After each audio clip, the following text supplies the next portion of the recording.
Physics के लिए कौन से चैनल से लेक्चर देखूं? भैया फिजिक्स कैसे इंप्रूव करें, प्लीज गाइड। फिजिक्स का प्लीज। भाई मेरे से फिजिक्स के क्वेश्चंस नहीं हो रहे, किसके लेक्चर्स देखूं? फिजिक्स पे कोई रिसोर्स बता दो। ये ऐसे कुछ कॉमन प्रॉब्लम्स हैं जो मोस्टली जेईई एस्पिरेंट्स फेस करते हैं। सो इस वीडियो में हम बात करेंगे कि कैसे हम अपने बचे हुए टाइम में फिजिक्स के स्कोर को मैक्सिमाइज कर सकते हैं and how I myself scored 82 marks in physics जिसपे मेरी 98 परसेंटाइल बनी थी। So coming to the point, हम पूरे सिलेबस को दो ब्लॉक्स में बांट सकते हैं, block A and block B.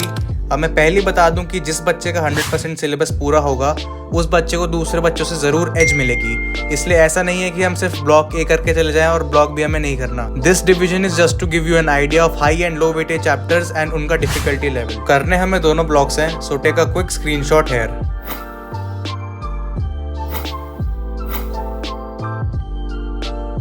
अब अगर तुम्हारा कोचिंग में बिल्कुल सही सीक्वेंस ऑफ चैप्टर्स बैठा हुआ है तो उसी सीक्वेंस में तुम्हें पढ़ना है, पर अगर तुम्हारा सिलेबस काफी बचा हुआ है तो पहले ब्लॉक ए को करना है फॉलोड बाय ब्लॉक बी।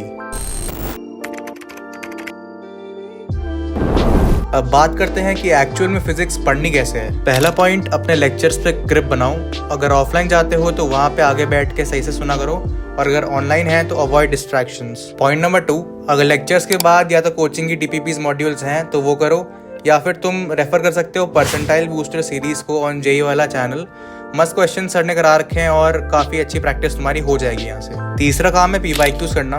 तुम्हें 2021 से 2024 के सारे पीवाईक्यूज करने हैं। अगर ये करने के बाद भी टाइम बचता है तो 20 के उठा लो, उसमें काफी हाई लेवल क्वेश्चंस आ रखे थे। और एक प्रो टिप देता हूँ मैं तुम्हें, जब तुम पीवाईक्यूज कर रहे हो तो अच्छे क्वेश्चंस या फिर ऐसे क्वेश्चंस जो तुमसे नहीं हुए थे उन्हें मार्क करते चलना, जिससे एंड टाइम पे तुम उन्हें एक बार रिव्यू कर लो और जब तुम्हारे एक्चुअल पेपर में क्वेश्चंस आए तो तुमसे मिस्टेक ना हो।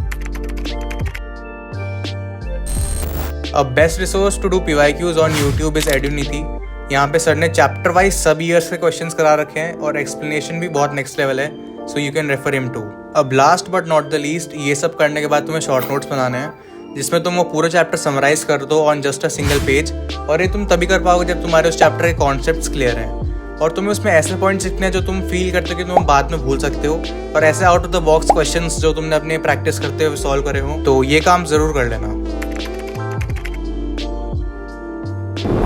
अब बात करते हैं कुछ ऐसी मिस्टेक्स की जो काफी बच्चे करते हैं जिससे उनकी रैंक काफी गिर जाती है, तो you should avoid all of them. अब तुम्हारे सिलेबस में यूनिट 20 में काफी सारे एक्सपेरिमेंट्स लिखे हुए हैं, तो तुम्हें इन्हें छोड़ने की गलती नहीं करनी है। इनमें से एक दो क्वेश्चंस कभी कभार आ जाते हैं, सो ये तुम्हें बाकी बच्चों से एक एज दिलाएंगे, तो इन्हें जरूर करके जानो। अब दूसरा एक बहुत बड़ा मिथ है कि अगर किसी क्वेश्चन की लेंथ बड़ी है तो वो टफ होगा, और अगर किसी क्वेश्चन की लेंथ छोटी है तो वो ईजी होगा।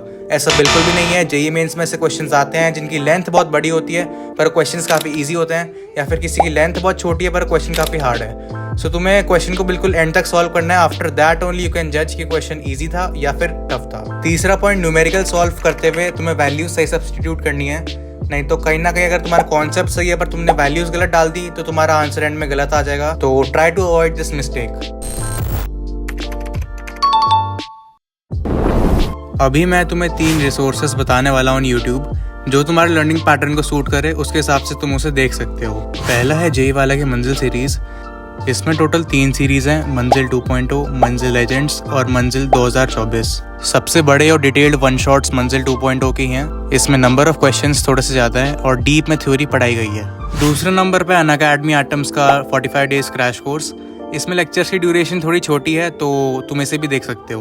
तीसरा है फिजिक्स गैलेक्सी की रिवीजन चेकलिस्ट। यहाँ पे आशीष सर ने काफ़ी इनहांस्ड वे में कॉन्सेप्ट्स को समझा रखा है थ्रू वेरियस एग्जांपल्स, तो इसे भी तुम देख सकते हो।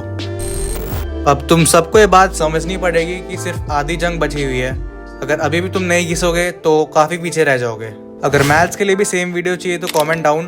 बाकी मिलते रहेंगे वीडियोज़ में। Till then bye.